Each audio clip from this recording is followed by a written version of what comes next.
Welcome back to The Breakfast Show. Now, many Malaysians are familiar with the principles of Feng Shui and how harnessing positive energy can help you achieve things you've always wanted, be it that promotion or finding the love of your life. But not many people have actually heard of Vasthu Sastra, which is an ancient Indian science which believes that by balancing the elements of earth, wind, fire, air and even space, you can achieve harmony in your life. Yes, and joining us on set today is Vasthu Sastra author, Dr. T. Selva, to help us delve further into Indian Feng Shui. Welcome to the show. Yes, Dr. good morning. T. Welcome to the show. Now, I think probably the first thing people will ask is what is the difference actually between Vasthu Sastra and Feng Shui? Yeah, that's why I mentioned the word the Indian Feng Shui, or Indian Geomancy, or Indian Science of Constructions, both have a similar focus towards peace, harmonies, living, and living in joy and happiness. Right. But when you compare Vasthu Sastra and Feng Shui, which is the oldest one, of course Feng Shui is well known, well promoted worldwide. Vasthu Sastra is 6,000 years old, Feng Shui is 4,000 years old. And Vasthu Sastra left through India through Buddhism to the Silk Road to China, and the Chinese adopted it and promoted it. Of course, there are certain modifications in the process. So there is also similarities and also some differences, about 45% between both the sciences, although both the sciences are focused on living in harmony in any space that you occupy. Right. So one of the similarities that I notice is the harnessing of energy, or in Chinese, the qi. Exactly. Tell us how that's done in Indian Feng Shui. The Indian version is same with the Chinese, similar. We focus on the northeast because sun rises in the east and energy enters into the earth through the northeast and settles in the southwest area of your house or any space that you occupy. This is the two important areas, the northeast and the southwest. And to determine that, you got to use a compass. Okay. Yeah, using a compass, stand in front of your house, just holding an engineering compass. There's no special Feng Shui compass. Right. Yeah. So don't be duped. There's no special Feng Shui compass. A simple compass that is hold it facing outside your house. Yes. And you'll know the direction of your main door of your house, north, south, east, west. Don't take the compass and go around the entire house. Right. That can be inaccurate or confusing because the direction moves. Once you know the direction, then you draw the plot, meaning the floor plan of your house, and then you mark the directions, and then you'll know the placement of things in your house. Very easy. Oh, okay. All right. So now, once you discover, the direction of your house, be it a good direction or a not so good direction, what can you do actually to change things to reach this balance? The beauty of Vasthu Sastra is you can practice it without tearing down walls. Yes, that's very renovations. It's an art of placement. Okay. By rearranging your house, you can achieve whatever you are aiming for very easily. For instance, I give an example. If your kitchen is located in the wrong location, you don't have to move the kitchen. We are talking about the stove, the cooking stove. Right. Just have to relocate the cooking stove to the right place. Similar to Feng Shui, the stove is also very important in the kitchen. Now, why is that again? Because food is related to our health. Right. So what you cook is what you are and what you eat, you see. So if your house entrance is in the north, the kitchen should be in the southeast, the fire corner. Or if your house entrance is in the south, the kitchen should be in the northwest, which is the air corner. Right. This is the two locations where food must be prepared and cooked and consumed. Well, if you do that, women, housewives are watching, who are cooking, your food will taste well, good, digest well, will not give you health problems. You enjoy cooking, and your family will be united. Your husband, your children will like to come home to eat. Right. Well, if you have your kitchen in the wrong location, you'll find one tendency of where your husband, when he returns home, he packs or tapao some food and comes back home. My kitchen is definitely in the wrong area. Or even after eating, he's not satisfied, he wants to go out and eat. Right. Or you have a kitchen, lovely kitchen, but you only cook 1 week once, 1 month once, or on occasions. Yeah, that would be the problem with my kitchen then. Well, it's not us. It's the placement of the stuff. But Doc, the other thing that we've learned from talking to just Chinese Feng Shui practitioners is that the energy changes every year in alignment with the planets, right? And the northeast and southwest. Is this similar for Vasthu Sastra? Well, in Vasthu Sastra, the placement and directions are permanent. Right. All right. Why? Let me explain that.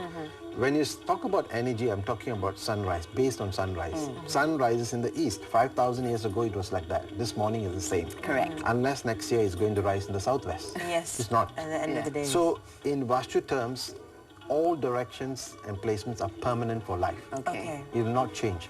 But if you include the astrological aspect, then you look into the individual horoscope. Right. And that is different. That differs every few months depending on the position of the planets. Okay. That is horoscope. Some incorporate both when they see into the signs, or some just separate them and you look at it. Which would be more accurate though? Because every household will be different because it's got different inhabitants and they've all got different horoscopes and different Very good question. Normally we take the master of the house, the breadwinner. Normally we talk about the husband, based on his horoscope, and then we do the placement of things. Right. Once the head of the house is right, everyone will be right. And this is Okay. important. Yeah. And what other aspects of our life besides the home can we apply Vasthu Sastra to? Yeah, besides the home, because we focus a lot on our home because most of the time we spend at home, in the evenings, right up to night and sleep and so on.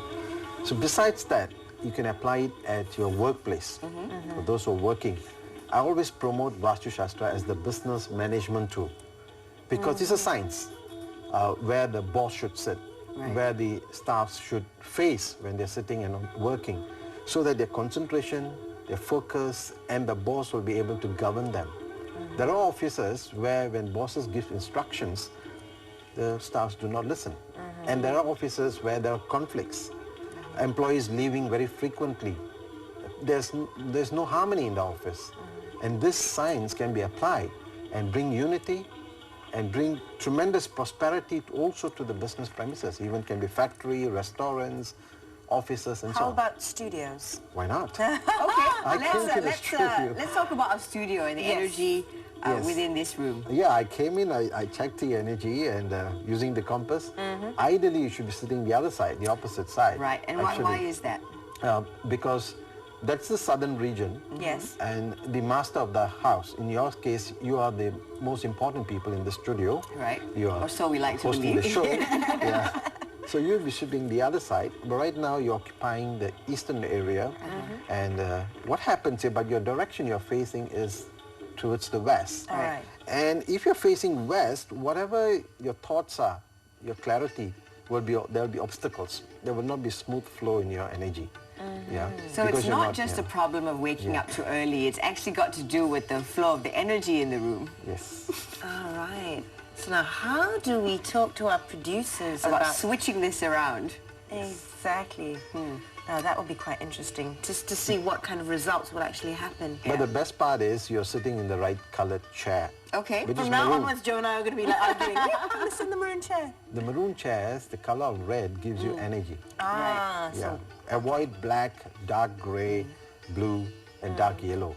Yeah. All those colors are not very favorable. Right. But in the red colored chair, you always feel majestic. You find yourself energetic.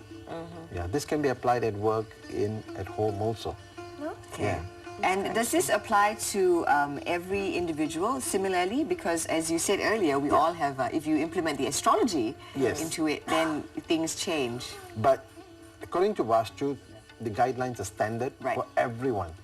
But if you look at individual horoscope, then you go into details of the person. Yeah. Favorable colors.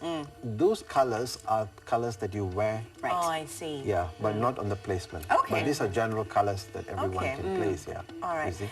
Now, I see on the table you've also brought a pyramid, and I Yeah. think earlier you said you wanted to talk a little bit about the power of the pyramid. Yes, yes, We yeah. do know that, you know, the ancient Egyptians built pyramids, Yes. and, you know, probably we don't quite understand what is the significance of the shape. Yeah, in fact, till today, there are experts trying to do study about the ancient pyramids, particularly the Giza pyramid, the biggest in Egypt. What is so powerful that they can store and preserve the mummies? Yes. Yeah. So what they found out was a pyramid that should be empty, is hollow. The power of this pyramid is the vortex, the two-third area here. And they've created miniature pyramids. They can be in copper, gold, or even in plastic or newspaper, papers and so on, cardboards. And what you can do now is using these miniature pyramids for healing. All right, if you have your backache, knee ache, stomach cramps, just have to place the pyramid on that aching area for 10 to 20 minutes, 3 to 5 times a day, and you'll be healed. This is where you're talking about alternative healing. Yeah, if you have medicine or even you have drugs or even your vitamins, place it under the pyramid. To charge it. Charge it, and then it becomes more effective when you How consume about it. crystals? I see you wearing. Of course, yes. Crystals too. You can place crystals, you can energize water, place some water on top using it as a cap. And there's one popular one. Take a copper pyramid, write a wish. Take a piece of white paper, use a red ink to write one wish. Well, you want to migrate, or you want to get 7 A's in your exams, or you want to get a job. Yes. Place it under the pyramid in the southwest corner of your house for 48 days. Within the 48 days, your wish will be granted. Oh, really? That's the power of the I've pyramid. got to try that. Yes, you know. You got wishes. Because I'm one of those, I'm one of those cynics. So the next question is going to be for all those naysayers, yeah? Yes. What proof is there that these things actually work, number one? And two, for those who have a doubt about perhaps, exploring it, does it have anything to do with a certain religion or superstition? Yeah, this is a common question asked by people. There are people who have questioned and asked me if we have doubts whether it's religious or not. It's non-religious. This science originated from India. It's found in the scriptures. It can be practiced by anyone, anywhere, any part of the world. There is a version of, this is called Vasthu, that's called Vasthu Sastra, the Indian version.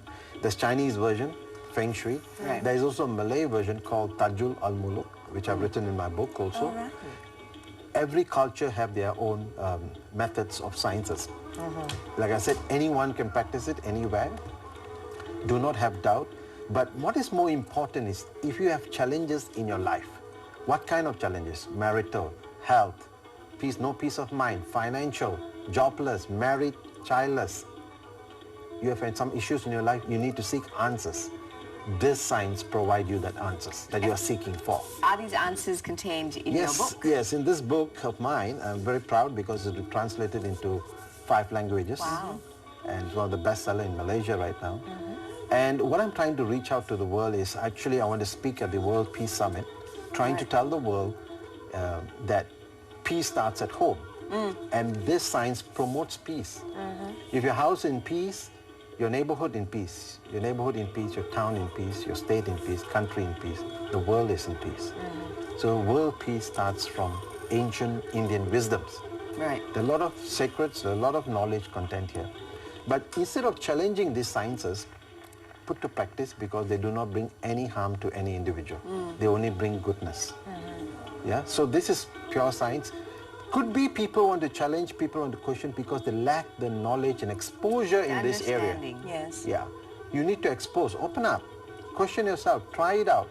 And most cases, I used to tell people, the best way to understand the science is to experience it, rather than me promoting and telling people, hey, look, you must practice it. No. Or the other way around, I used to tell people, whatever I said, don't place water in the southwest, you go and place water.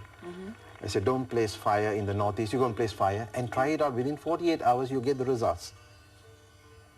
The negative results, of course. Right, yes. So a lot of people today seeking for evidence, am I right? So try it out, experience, explore. I learned it that way from my great masters in India. And I'm very proud.